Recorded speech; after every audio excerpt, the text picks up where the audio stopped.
இன்றைக்கும் ஆண்டவர் ஒரு ஸ்பெஷலான வார்த்தை உங்களுக்கு கொடுத்துருக்கிறார். இங்கே ஆண்டவருடைய வார்த்தையை சொல்லணும் அப்படின்னு நினைக்கும் போது ஆண்டவர் ஒரு காரியத்தை சொன்னார்.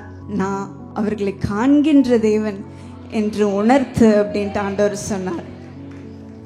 நிறைய முறை நீங்கள் நான் மறைஞ்சு போயிருக்கிறேன், யார் கண்லேயும் எனக்கு தயவில்லை அப்படின்ட்டு நீங்கள் நினச்சிட்ருக்கலாம்.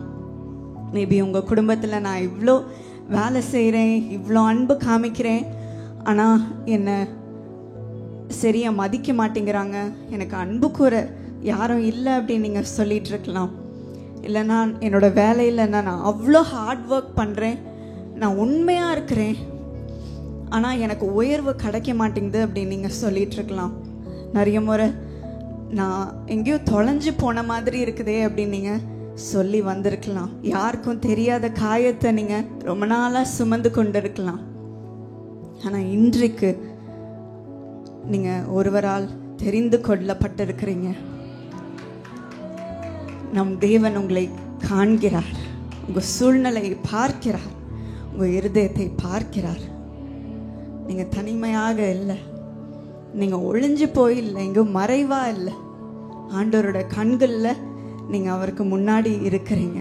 வேதம் சொல்லுகிறது, சங்கீதம் 34:18, நொறுங்குண்ட இருதயம் உள்ளவர்களுக்கு கர்த்தர் சமீபமாய் இருந்து நொறுங்குண்ட ஆவியுள்ளவர்களை ரட்சிக்கிறார் என்று நாம் பார்க்கிறோம். இன்றைக்கு அவர் உங்களை ஆற்றி தேற்றி உங்களுக்கு சமீபமாக இருந்து எல்லா இக்கட்டிலிருந்து விடுதலை தருவார். உங்களுடைய அழைப்பை, உங்களுடைய நோக்கத்தை ஆண்டவர் உங்களுக்கு நினைவுபடுத்துகிறார். தைரியமா போ என்று சொல்லுகிறார். வேதத்திலையும் இதே போல ஒருவர் இருந்தார்கள். அவர்கள் பெயர் ஆகார். அவர்களும் எல்லாரும் அவங்கள மறந்துட்டாங்க. தள்ளப்பட்ட ஒரு பெண்ணாக இருந்தாள். அவளுக்கு ஒரு பெரிய பதவி கிடையாது, அவர் ராணி கிடையாது, அவர் தீர்க்கதரிசி கிடையாது. அவர் அடிமை பெண்ணாக இருந்தாள். எகிப்திலிருந்து வந்த ஒரு அடிமை பெண். ஆபிரகாமுடைய மனைவி சாராளுடைய அடிமையாக இருந்தாள், வேலைக்காரியாக இருந்தாள். சாராளாக கர்ப்பம் தரிக்க முடியல அப்படின்ட்டு ஆகார் மூலமாக ஆபிரகாம் ஒரு குழந்தை பெற்றுக்கொள்ள வேண்டும் அப்படின்ட்டு அவளை அனுப்பினாள். ஆகார் கர்ப்பம் தரித்த பின்பு நிறைய பிரச்சனைகள் உருவாக ஆரம்பிச்சது. ஆகார் சாராள் மேல் கோபப்பட்டால் அதன் நிமித்தம் சாராள் அவளை வீட்டை விட்டு போகும் அளவுக்கு அவள் கொடுமைப்படுத்தினாள். ஆகார் அந்த இடத்திலிருந்து ஓடி போனாள். யோசித்து பாருங்க, ஒரு கர்ப்பவதி ஒரு வனாந்திரத்தில் தனிமையாக தள்ளப்பட்டு பயந்து மறக்கப்பட்டவளாக இருந்தாள்.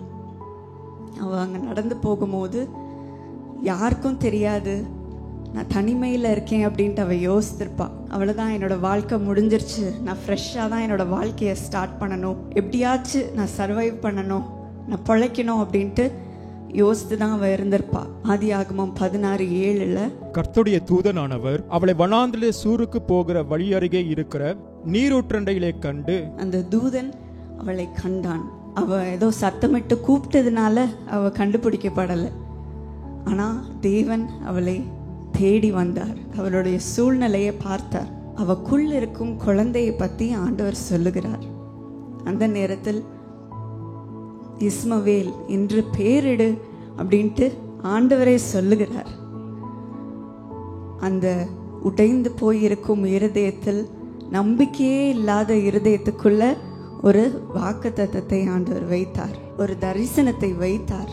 ஆண்டவர் ஆகாரை அந்த வனாந்திரத்தில் காணும் பொழுது அவளை தேற்றுவது மட்டும் இல்லை, அவளுக்கு ஒரு வழியை, ஒரு டைரக்ஷனை கொடுத்தார். இதை நீ செய், இது உன் வாழ்க்கையில் நடக்க போகுது அப்படின்ட்டு ஒரு தரிசனத்தை கொடுத்தார். அதற்கு அவள் ஒப்பு கொடுக்கிறதுக்காக அவர் சொன்னார் 9ஆம் வசனத்துல, நீ உன் ஆச்சரண்டுக்கு திரும்பி போய் அவள் கையில் கீழ் அடங்கியிரு என்றார். நீ திரும்பி போய் அவளுக்கு அடங்கியிரு அப்படின்ட்டு ஆண்டவர் சொல்றார். அது கேட்கும் போது சில டைம்ஸ் நமக்கு கஷ்டமா இருக்கும். ஆண்டவர் ஒரு வாக்குத்தத்தத்தை கொடுக்கிறார். அடுத்த வசனத்துல, பின்னும் கர்த்தருடைய தூதனானவர் அவளை நோக்கி, உன் சந்ததியை மிகவும் பெருக பண்ணுவேன், அது பெருகி எண்ணி முடியாதா இருக்கும் என்றார். உன் சந்ததியை பெருக பண்ணுவேன் அப்படின்ட்டு ஆண்டவர் சொல்லுகிறார். ஆனா இது நிறைவேறணும் அப்படின்னா அவ எந்த இடத்துல அவ கொடுமைப்பட்டாலோ அதே இடத்துக்கு திரும்பி போகிறதுக்கு ஆண்டவர் சொல்லுகிறார். சில நேரத்தில் நம்ம கஷ்டமான சூழ்நிலையில் எல்லாத்தையும் விட்டுட்டு ஓடிடலாமா அப்படின்னு தான் இருக்கும். என் குடும்பத்தை விட்டுட்டு போயிடலாமா, என் வேலையிலேருந்து நான் போயிடலாமா, இந்த இக்கட்டு சூழ்நிலையிலேருந்து எப்படியாவது எஸ்கேப் ஆகி வேறு ஏதாவது ஊருக்கு போயிடலாமா அப்படின்னு தான் நம்ம யோசிப்போம். ஆனால் அதே இடத்துக்கு திரும்பி போ அப்படின்ட்டு ஆண்டவர் சொல்லுகிறார். ஒரு டைரக்ஷனை கொடுக்குறார்.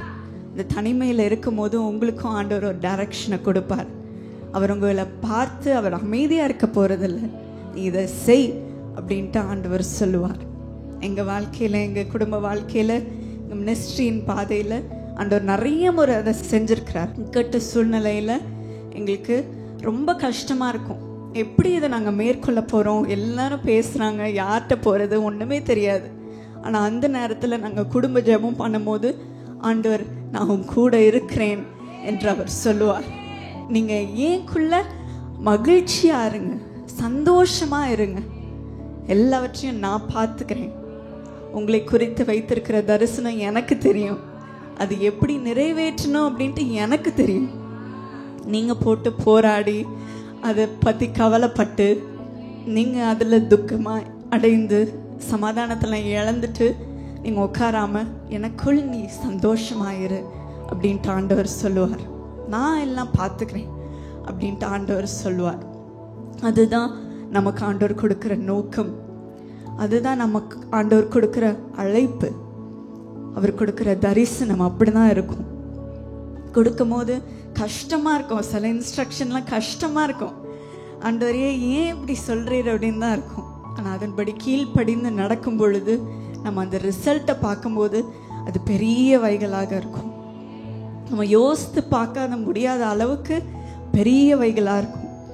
நம்ம அந்த வசனத்தில் உன் சந்ததியை மிகவும் பெருக பண்ணுவேன் அப்படின்ட்டு தான் நம்ம பார்க்குறோம். மிகவும் பெருக பண்ணுவேன். ஆண்டவர் கொடுக்கும்போது அது பெருசாக தான் இருக்கும், அந்த ஆசீர்வாதம் பெருசாக இருக்கும். அதற்கு நம் கீழ்ப்படிந்து நம்ம அவருக்கு ஒப்பு கொடுக்கணும். நிறைய முறை எனக்கு இது நடந்துருச்சு அப்படின்ட்டு நம்ம பாதிக்கப்பட்ட ஒரு மனிதன் போல இருப்போம். எனக்கு இது நடந்துருச்சு, எனக்கு இந்த தோல்வி இருக்குது, எனக்கு யாரும் அன்பு செலுத்த இல்லை அப்படின்ட்டு அதை நம்ம அக்செப்ட் பண்ணிட்டு சில முறை நம்ம உட்காந்துடுறோம். ஆனால் ஆண்டவர் அந்த தரிசனத்தை நம்பி நம்மளை தைரியமாக போக சொல்லுகிறார். நான் இருக்கேன் உன் கூட, நீ தைரியமா போ. உங்களுக்கும் அதே தான் சொல்லுகிறார். ஆண்டவர் உங்களுக்கு இருக்கிறார், நீ தைரியமா போ. எபிசியன்ஸ் 2:10 ஆண்டவர் சொல்லுகிறார், ஏனெனில் நற்கிரியை செய்கிறதற்கு நாம் கிறிஸ்து இயேசுக்குள் சிருஷ்டிக்கப்பட்டு தேவனுடைய செய்கையாய் இருக்கிறோம். அவைகளில் நாம் நடக்கும்படி அவர் முன்னதாக அவைகளை ஆயத்தம் பண்ணி இருக்கிறார். உங்களை நற்கிரியைகளை செய்யும்படி ஆண்டவர் உங்களை சிருஷ்டித்திருக்கிறார். நீங்கள் செய்யும் காரியத்தை ஆண்டவர் ஆசீர்வதிப்பார். எல்லாவற்றையும் நன்மைக்கு எதுவாக அவர் செய்து முடிப்பார். அதுதான் நாம ரோமர் 8:28 பார்க்கிறோம். அன்றையும் அவருடைய தீர்மானத்தின்படி அழைக்கப்பட்டவர்களாய் தேவனிடத்தில் அன்பு கூறுகளுக்கு சகலமும் நன்மைக்கு ஏதுவாக நடக்கிறது என்று அறிந்திருக்கிறோம். ஆதியாகமம் 16:13 நம்ம பார்க்கிறோம். இந்த சூழ்நிலையில ஆகார் தேவனுக்கு ஒரு பெயரை சூட்டுகிறாள். நம்ம யோசித்து பார்க்க முடியுமா? ஆண்டவருக்கே ஒரு பேரு, ஒரு மனுஷியா இருக்கிற ஆகார் பெயரை சூட்டுகிறாள். நம்ம எல்லாம் பைபிளில் இருக்கிற நேம்ஸை தான் யூஸ் பண்ணி ஆண்டவருக்கு நம்ம ஜெபம் செய்கிறோம். ஆனால் அவ சூழ்நிலையையும் ஆண்டவர் பார்த்திருக்கிறார் அப்படின்ட்டு யோசிக்கும் போது ஆண்டவருக்கு ஒரு பேரை கொடுத்தால் எல்ரோயி என்று அவர் சொல்லுகிறார். என்னை காண்கின்ற தேவன், என்னை காண்கின்ற தேவன். என்னையும் ஆண்டவர் பார்க்குறாரா, நானும் ஒரு மனுஷி அப்படின்ட்டு அவர் எண்ணி என் மேலே அவருடைய கண்ணை வைத்திருக்கிறாரா அப்படின்ட்டு அவள் ஒரு பேரை சூட்டுகிறாள்.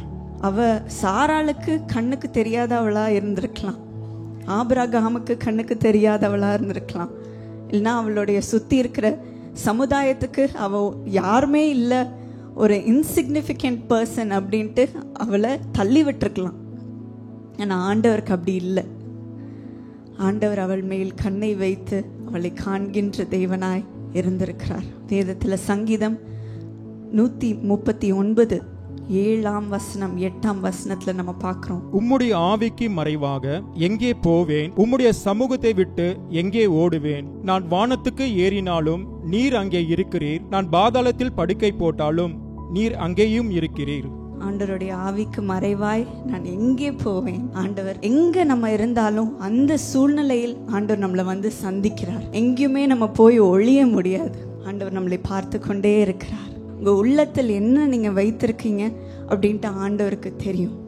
உங்களை காண்கின்ற தேவனாய் இருக்கிறார். ஆண்டவர் உங்க வலியை பார்க்கிறார், உங்களுடைய பதவியை பார்க்கறது இல்லை. இந்த உலகத்துல எல்லாருக்கும் ஒரு லேபிளை கொடுக்குறாங்க. இவன் ரொம்ப பணக்காரனா இருக்கான், இவனுக்கு பணமே இல்லை, ஒரு ஏழ்மையாக இருக்கான், இல்லைனா அவன் ரொம்ப ஒரு இன்ஃப்ளூயன்ஸ் இருக்கிற ஒரு மனிதன், அவனால் யாரும் எதுவும் பண்ண முடியாது அப்படின்ட்டு சொல்லியிருக்கலாம். எல்லாருக்கும் அவனை தெரியும், அவனுக்கு அவ்வளோ புகழ் இருக்குது, பேர் இருக்குது, எதுவுமே அவங்கள தொடவே முடியாது அப்படின்ட்டு ஒரு பேரை கொடுக்கலாம். இல்லைனா இவன்லாம் ஒரு யூஸ்லெஸ், இவன் படிக்காதவன், இவன் ஒன்றுத்துக்கும் உதவாதவன், இவனுக்கு ஒரு வேலை கூட இல்லை அப்படின்ட்டு எல்லாரும் ஒருத்தருக்கு ஒரு லேபிளை கொடுக்குறாங்க. அதே போல் ஆகாருக்கு ஒரு லேபிளை கொடுத்தாங்க, அவள் ஒரு அடிமை பெண் அப்படின்ட்டு நம்ம பார்க்குறோம். அவளுக்கு எந்த உரிமையும் இல்லை, நோ ரைட்ஸ், எந்த உரிமையும் இல்லை. அவளால் சொந்தமாக ஒரு டிசிஷன் எடுக்க முடியாது, சொந்தமாக எந்த காரியமும் செய்ய முடியாது. ஆனால் அந்த மாதிரி இருக்கிற பெண்ணை ஆண்டவர் தேடி வந்தார், ஆண்டவர் பார்க்கிறார். நம்ம வேதத்துல 1 சாமுவேல் 16:7 பார்க்கிறோம், மனுஷன் முகத்தை பார்ப்பான், கர்த்தரோ இருதயத்தை பார்க்கிறார். ஆகார் எகிப்திலிருந்து வந்த ஒரு அடிமை பெண். நமக்கு தெரியாது அவளுக்கு ஆபிரகாமின் தேவன் யாருன்னு தெரியுமான்னு கூட தெரியாது. ஆண்டவரை பின்பற்றினாலா, நம்பினாலா, அவர் தான் உண்மையான தேவன் அப்படின்ட்டு அவ எண்ணினாலான்னு கூட தெரியாது. ஆனா ஆண்டவர் அவளை பார்த்து ஒரு திட்டத்தை அவள் மூலமாக வைக்க வேண்டும் என்று ஆண்டவர் தேர்ந்தெடுத்து அவளை கண்டார். நமக்கும் ஒரு சந்தோஷம் இருக்குல்ல, இந்த உலகத்துல இருக்கிறவங்க நம்மளை பார்க்கிறத போல ஆண்டவர் நம்மளை பார்க்கல, அவர் நம்மளை குறித்து ஒரு பெரிய திட்டத்தை வைத்திருக்கிறார். ஒரு சாதாரண மனிதன் நம்மள ஒரு லேபிளை வச்சுட்டு ஒரு பேரை நம்மளுக்கு கொடுத்துட்டு அவங்க இப்படிதான் அப்படின்ட்டு சொல்லி ஒதுக்கி வச்சுட்டு போயிடுவாங்க. ஆனால் ஆண்டவருக்கு நம்ம மூலமா செய்ய வேண்டிய காரியம் அவருக்கு மாத்திரம்தான் தெரியும், அவருக்கு மாத்திரம்தான் தெரியும். இவளால் இவ்வளோதான் அப்படின்ட்டு அவர் ஒதுக்கி வைக்கல, இவனால் இவ்வளோதான் முடியும் அப்படின்ட்டு ஒதுக்கி வைக்கல. இப்போ நம்ம இருக்கிற திறமையை பார்த்து அவர் ஒதுக்கி வைக்கல. ஆனால் அவரால் மட்டும்தான் நம்மளால் என்ன முடியும், நம்ம மூலமாக என்ன செய்ய முடியும் அப்படின்ட்டு ஆண்டவர் நம்மளை தேர்ந்தெடுத்திருக்கிறார், நம்மளை அழைத்திருக்கிறார், நம்மளை தேடி வந்து நம்மளை பார்க்கிறார். ஒரு ஊரில் ஒரு சர்ச்சில் இருக்கிற ஒரு ப்ரீச்சர் வேலை செய்கிறவங்க கிட்ட ஓடி போய் அவர் சொன்னாராம், எனக்கு ஒரே கவலையாக இருக்குது, ஒவ்வொரு நாளும் மதியானம் 12 o'clock சரியாக ஒவ்வொரு நாளும் ஒரு ஒழுங்கினமான ஒரு மனிதன், ஷேவ் பண்ணாமல் ரொம்ப ஏழ்மையான ஒரு மனிதன் எப்பவுமே சர்ச்சுக்குள்ளே வந்து அவர் கொஞ்ச நேரம் இருந்து அங்கே டைம் ஸ்பெண்ட் பண்ணிட்டு அவர் போயிடுவார். கரெக்டாக அந்த 12 o'clock கொஞ்ச நேரம் நின்றுட்டு அவர் அப்படியே போயிடுவார். அவர் ரொம்ப ஒரு மாதிரி வித்தியாசமாக இருக்குது அவரை பார்க்கறதுக்கு, நீங்கள் கொஞ்சம் கவனமாக இருங்க, அவர் என்ன பண்ணுறாருன்னு தெரில அப்படின்ட்டு அவர் கவலையோட சொன்னார். அந்த கேர்டேக்கரும் சில நாட்கள் பார்த்தாரு, கரெக்டாக 12 o'clock அவர் சொன்ன மாதிரி ஒழுங்காக ட்ரெஸ் பண்ணாமல் ரொம்ப அன்கெப்டாக வச்சு அவர் வந்து அவருடைய தலையில் இருக்கிற கேப்பை எடுத்து அவரோட பாக்கெட்டில் வச்சுட்டு ஆல்டர் முன்னாடி நின்றுட்டு கொஞ்ச நேரம் பார்த்துட்டு அவர் போயிடுவார். எப்பவுமே அதே ருட்டீன். என்ன இப்படி பண்ணுறாரு அப்படின்ட்டு அவர்கிட்ட போய் பேசுவோம் அப்படின்ட்டு ஒரு நாள் அவர்கிட்ட போய் கேட்டார், நீ என்ன பண்ணிகிட்ருக்க, ஏன் டெய்லி இந்த மாதிரி சர்ச்சுக்கு வந்து சும்மா நின்றுட்டு போகிற அப்படின்ட்டு கேட்கும் போது அவர் சொன்னார், நான் டெய்லி வந்து ஜெபம் பண்ணுவேன். என்ன சொல்கிறேன், நீ ஜெபம் பண்ணுவேன் அப்படின்னு சொல்கிறான், நான் நீ கொஞ்ச நேரம் தான் நின்றுட்டு போகிறேன், நான் தான் டெய்லி பார்க்குறேனே உன்னை, நீ சும்மா நின்றுட்டு அப்புறம் போயிடுற அப்படின்ட்டு சொன்னார். ஆமாம், எனக்கு பெரிய ஜெபம்லாம் பண்ண தெரியாது, ஆனால் ஒவ்வொரு நாளும் 12 மணிக்கு நான் உள்ளே வந்து இயேசுவே நான் தான் ஜிம் அப்படின்ட்டு சொல்லி ஒரு நிமிஷம் நின்றுட்டு எனக்கு தெரிஞ்ச ஒரு சின்ன ப்ரேயரை சொல்லிட்டு நான் போயிடுவேன் அப்படின்ட்டு அவர் சொன்னார். கொஞ்ச நாள் கழித்து அவர் ரோட்டில் போயிட்டுருக்கும் போது ஒரு லாரி வந்து அவரை இடித்து அவருக்கு கால் உடஞ்சிருச்சு. அதனால் சில காயங்களும் ஆனதுனால அவரை ஹாஸ்பிட்டல் கூட்டு போய் அட்மிட் பண்ணிட்டாங்க. அந்த வார்டில் சேர்க்கும் போது நிறைய பேர் அந்த வார்டில் காயத்தோடு இருந்தாங்க. அந்த வார்டே அந்த ஹாஸ்பிட்டலில் இருக்கிற இடத்துல ரொம்ப ஒரு டிஸ்டர்ப்டான ஒரு இடமா இருக்கும். எல்லாம் அங்கே அட்மிட் பண்ணியிருக்கிற பேஷண்ட்ஸ் எல்லாருமே ரொம்ப அன்ரூலியாக பிஹேவ் பண்ணுவாங்க. அவங்க அந்த நர்சஸ்க்கு கேட்கவே மாட்டாங்க, புலம்பிகிட்டே இருப்பாங்க, எதாவது கம்ப்ளைண்ட் பண்ணிகிட்டே இருப்பாங்க, கரெக்டாக மெடிசன் எடுக்கவே மாட்டாங்க, எதாவது சண்டை போட்டுகிட்டே இருப்பாங்க. அந்த ஹாஸ்பிட்டல்லே அந்த வார்டு தான் ரொம்ப ஒரு டிஸ்டர்பிங்காக இருக்கிற ஒரு வார்டாக இருக்கும். காலையிலேருந்து ராத்திரி வரைக்கும் ஒரு சமாதானமே இருக்காது. என்னதான் அந்த நர்சஸ் ட்ரை பண்ணாலும் அந்த அட்மிட் பண்ணியிருக்கிற அந்த மனிதர்கள் யாருமே கேட்கவே மாட்டாங்க, அமைதியாக ஆகவே மாட்டாங்க. ஆனால் இந்த ஜிம் வந்த பிறகு கொஞ்சம் கொஞ்சமாக அந்த சூழ்நிலை மாற ஆரம்பிச்சுது. யாரெல்லாம் புலம்பிகிட்டு இருந்தாங்களோ, திட்டிகிட்டு இருந்தாங்களோ, கஷ்டப்படுத்திட்டு இருந்தாங்களோ, அவங்க எல்லாம் கொஞ்சம் கொஞ்சமாக சந்தோஷமாக மாற ஆரம்பித்தாங்க. கரெக்டான நேரத்தில் மருந்து அந்த மெடிசன்லாம் எடுப்பாங்க, கரெக்டான நேரத்தில் சாப்பாடு எடுத்துப்பாங்க. கொஞ்சம் கொஞ்சமாக அந்த கம்ப்ளைண்ட்ஸ் எல்லாம் குறைய ஆரம்பிச்சுது. அப்போது அந்த வார்டில் திடீர்னு ஒரு சத்தமாக ஒரு சிரிப்பு சத்தம் கேட்ட உடனே அந்த நர்ஸ் அதை கேட்டு உள்ளே வந்து, என்னாச்சு உங்களுக்கெல்லாம், திடீர்னு எப்படி இவ்வளோ சந்தோஷமானீங்க, உங்களுடைய புலம்பெல்லாம் எங்கே போச்சு அப்படின்ட்டு அவங்க கேட்கும் போது, எல்லாம் ஜிம்னால தான், அவர் எப்பவுமே சந்தோஷமாக இருக்காரு, அவருக்கு என்னதான் அவ்வளோ அடிகள் இருந்தாலும் அவ்வளோ காயங்கள் இருந்தாலும் அது மத்தியிலையும் அவர் இவ்வளோ சந்தோஷமாக இருக்காரு அப்படின்னு பார்க்கும்போது எங்களோட பிரச்சனை எல்லாம் சின்னதாக தெரியுது. அதனால் அவர் கூட நாங்கள் எந்த கம்ப்ளைண்ட்டும் பண்ண முடியாது, அதனால் அவரோட சேர்ந்து நாங்களும் சந்தோஷமாக இருக்கோம் அப்படின்ட்டு அவங்க சொன்னாங்களாம். உடனே அந்த நர்ஸ் கரெக்டாக அந்த ஜிம்முடைய பெட்டுக்கு போய் பார்க்கும்போது அவருடைய கண்ணில் அவ்வளோ சமாதானம் இருந்துச்சாம். என்ன ஜிம், எல்லாரும் சொல்கிறாங்க உன்னால தான் இந்த வார்டே சந்தோஷமாக இருக்குது, நீ தான் இந்த மாற்றத்துக்கு ஒரு காரணமாக இருக்க அப்படின்னு சொல்கிறாங்க, நீ எப்போவுமே சிரிச்சிட்டே இருக்க, சந்தோஷமாக இருக்கன்னு சொல்கிறாங்க அப்படின்னு சொல்லும்போது, ஆமாம் நான் அப்படி தான், என்னால் சந்தோஷமாக இருக்காமல் இருக்க முடியலையே அப்படின்ட்டு சொல்லி, எல்லாம் என்னோட விசிட்டர்னால தான் அப்படின்ட்டு அவர் சொன்னாராம். ஒவ்வொரு நாளும் அவர் வந்து என்ன சந்தோஷமாக ஆக்கிட்டு அவர் போவார் அப்படின்ட்டு அவர் சொன்னாராம். உங்கள் விசிட்டரா அப்படின்ட்டு அந்த நர்ஸ் கேட்டாங்க.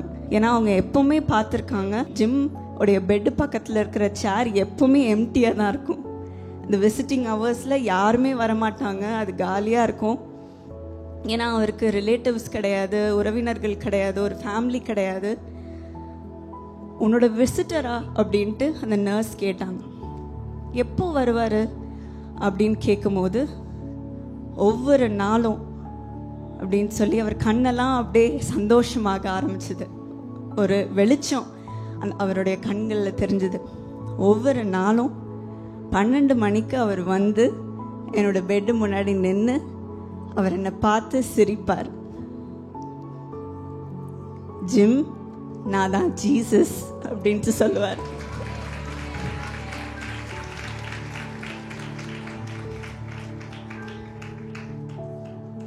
நம்மளை காண்கின்ற தேவன்.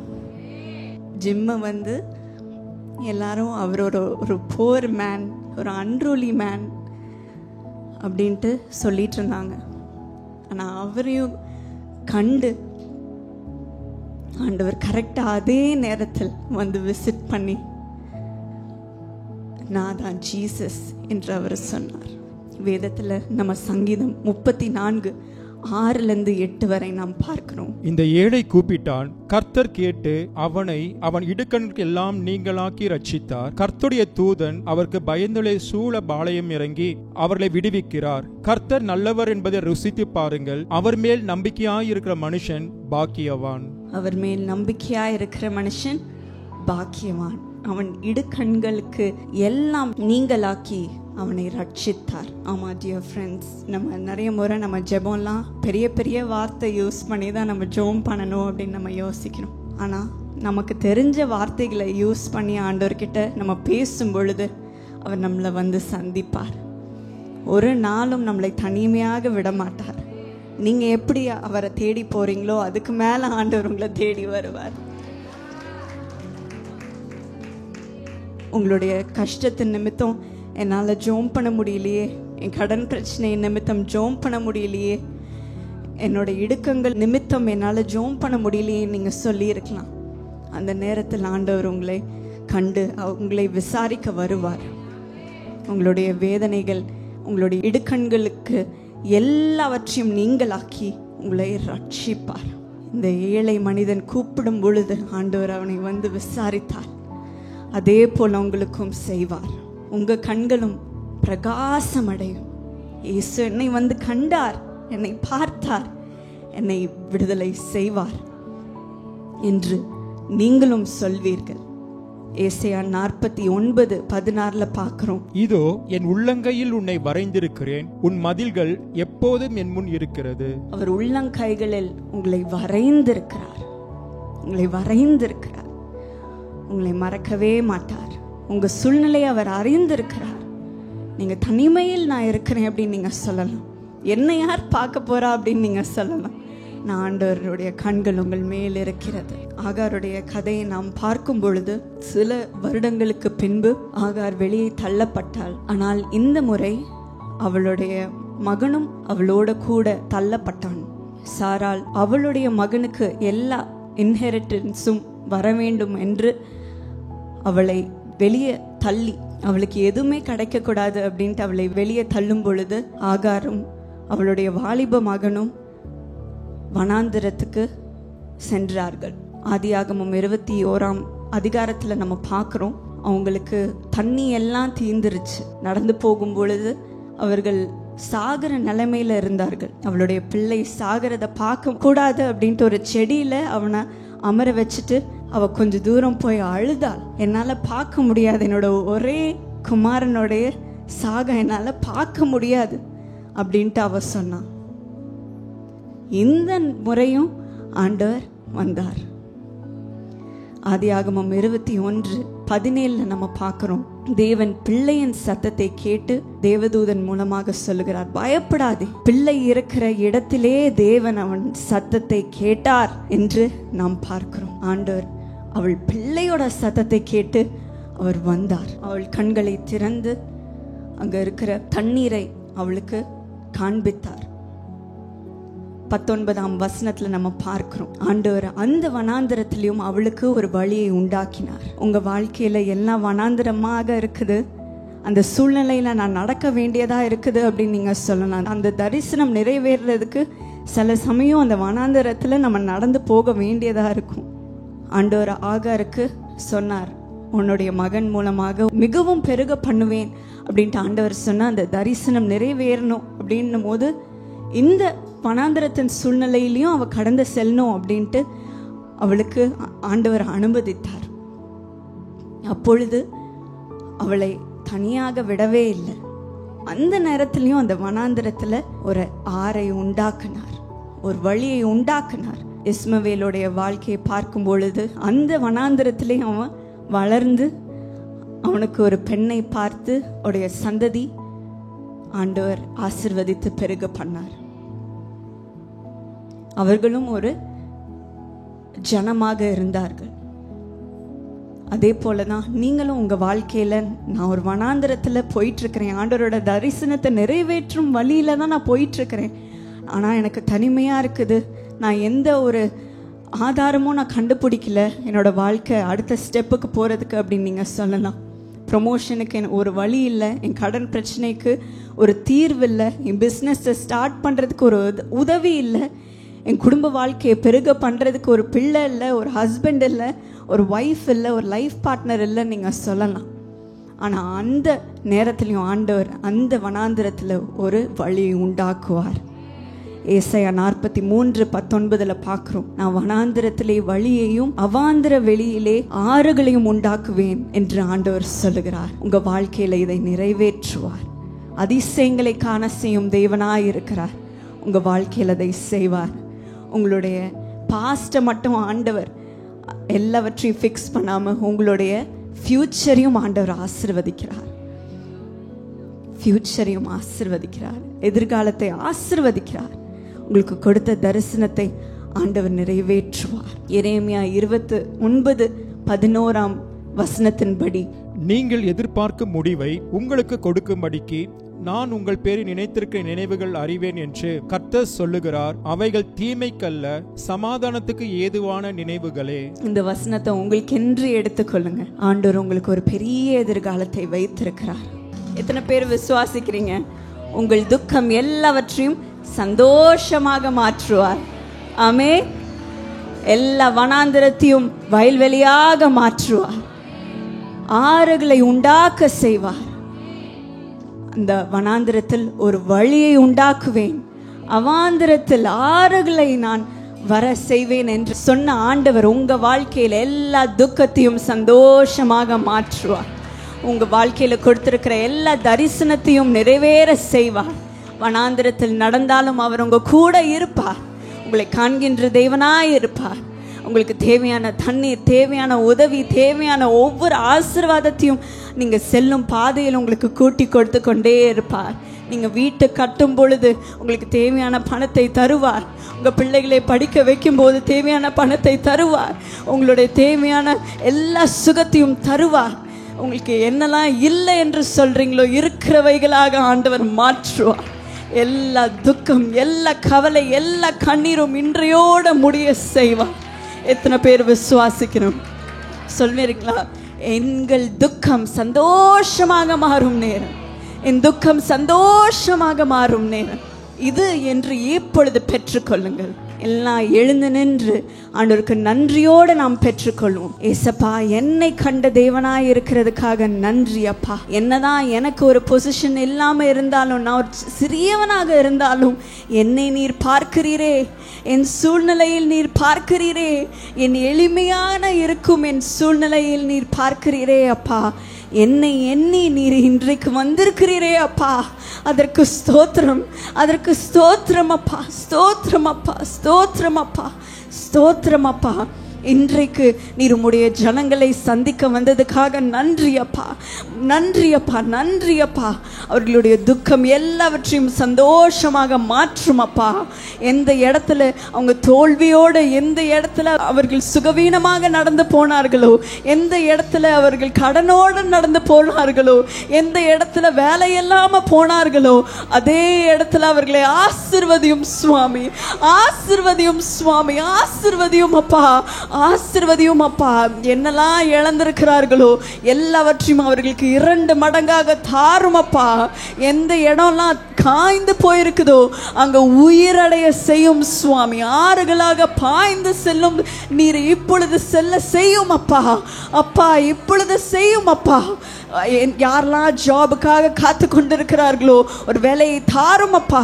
அவர்களுடைய வருமானத்தை ஆசீர்வதியும் அப்பா, பிசினஸை ஆசீர்வதியும் அப்பா, தொழிலை ஆசீர்வதியும் அப்பா. அவர்கள் கையிட்டு செய்யும் எல்லா வேலையையும் ஆசீர்வதியும் சுவாமி. யாரெல்லாம் என்னோட குடும்பத்தை என்னால தாங்க முடியல, அவர்களை சுமக்க முடியல அப்படின்னு சொல்லுகிற ஒவ்வொருவருக்கும் உங்களுடைய தெய்வீக கரம் இறங்கட்டும் அப்பா. அவர்களுடைய கைகளை பிடித்து அவர்கள் செய்யும் காரியங்கள் எல்லாவற்றையும் வாய்க்க செய்யும் அப்பா, வாய்க்க செய்யும் அப்பா. எல்லா எஜுகேஷன் ஃபீஸ், எல்லா மெடிக்கல் ஃபீஸையும் கட்ட அவர்களுக்கு கிருபை தாரும் அப்பா. அதற்கு ஏற்ற பலனை தாரும், ஞானத்தை தாரும் சுவாமி. எல்லா லோனும் சாங்ஷன் ஆகட்டும் சுவாமி.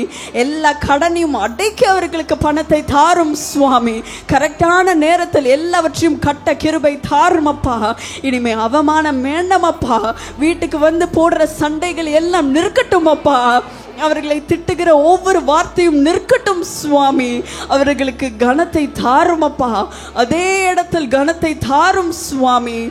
யாரெல்லாம் வியாதியின் படுக்கையில் இருக்கிறார்களோ அவர்களை உயிர்ப்பியும் சுவாமி, உயிர்ப்பியும் அப்பா. தலையில ஒரு பாரம் எப்பொழுதும் இருக்குதே என்று சொல்லி இருக்கிற ஒவ்வொருவரையும் இப்பொழுது விடுதலை செய்யும் அப்பா, விடுதலை செய்யும் அப்பா. எல்லா தலைவலியும் இப்பொழுது நீங்கட்டும் அப்பா, நீங்கட்டும் சுவாமி. எல்லா கர்ப்பத்தில் இருக்கிற பிரச்சனைகள் எல்லாம் சுகமாகட்டும் அப்பா. எல்லா கட்டிகளும் கரையட்டும் சுவாமி. ஸ்டோன் எல்லாம் வெளியே வரட்டும் அப்பா. எல்லா ஸ்கேன் ரிப்போர்ட்டும் நார்மல் என்று சொல்லட்டும் சொல்லட்டும் அப்பா. ஆபரேஷன் வேண்டாம் என்று சொல்லட்டும் சுவாமி. ஆசீர்வதியும் சுவாமி, ஆசீர்வதியும் சுவாமி. உமக்கு நன்றி உள்ளவர்களாய் இருக்க கிருபை தாரும் சுவாமி. கையில் இருக்கிற எல்லா சொரியாசிஸ் எல்லாம் சுகமாகட்டும் அப்பா. இப்பொழுது அவர்களை தொட்டு சுகமாக்கும் அப்பா. ஸ்கின் பிரச்சனை எல்லாம் சுகமாகட்டும் சுவாமி. உம்முடைய பிள்ளைகளை ஆசீர்வாதமாக வையும் அப்பா. இன்றைக்கு அவர்கள் கையில் ஒன்றுமே இல்லை அப்படின்ட்டு சொல்லி வந்திருக்கலாம். ஆனால் மற்றவர்களை ஆசீர்வதிக்கும் அளவுக்கு அந்த ஆசீர்வாதங்கள் அவர்களுக்குள் பொங்கி வழியட்டும் அப்பா, பொங்கி வழியட்டும் அப்பா, பொங்கி வழியட்டும் அப்பா. அவர்கள் பேசும் பொழுதே அங்கு அபிஷேகம் நிரம்பட்டும் அப்பா. விடுதலை நடைபெறட்டும் அப்பா. அற்புதங்கள் நடைபெறட்டும் சுவாமி. ஒவ்வொருவரையும் நீர் இப்பொழுது பயன்படுத்தும் அப்பா. நீர் தேர்ந்தெடுக்கிற ஒவ்வொருவரையும் நீர் இப்பொழுது அபிஷேகம் பண்ணும் அப்பா. அவர்களை பயன்படுத்தும் சுவாமி. ஒவ்வொரு குடும்பத்தையும் ஆசீர்வதியும். ஒவ்வொரு சரீரத்தையும் தொட்டு சுகமாக்கும் அப்பா. உம்முடைய பலனால் ஒவ்வொருவரையும் நிரப்பும் அப்பா. உம்முடைய தரிசனத்தை ஒவ்வொருவருக்கும் கொடுத்து அவர்கள் வனாந்தரத்தில் நடக்கும் பொழுதும் நீர் அவர்கள் கூட இருந்து எல்லாவற்றையும் அவர்களுக்கு தரப்போகிறதுக்காக நன்றி அப்பா. வனாந்தரத்திலையும் நீர் ஆறுகளை உண்டாக்க போகிறதுக்காக நன்றி சுவாமி. அவர்கள் கூட நீர் தொடர்ந்து பேசும் அப்பா, தொடர்ந்து அசைவாடும் அப்பா. நீர் அவர்கள் கூட நீர் நெருக்கமாக இருக்கிறீர் என்று அவர்கள் அறிந்து கொண்டு இருக்க கிருபை தாரும் அப்பா. எப்பொழுதும் இயேசு என் மேல் கண்ணை வைத்திருக்கிறார் என்று அவர்கள் உணரட்டும் சுவாமி, உணரட்டும் அப்பா. இந்த ஆசீர்வாதங்களை உம்முடைய நாமத்திலிருந்து நாங்கள் நன்றியோடு பெற்றுக்கொள்கிறோம் சுவாமி, நன்றியோடு பெற்றுக்கொள்கிறோம் அப்பா. எங்களை மனதார ஆசீர்வதித்ததுக்காக நன்றி அப்பா.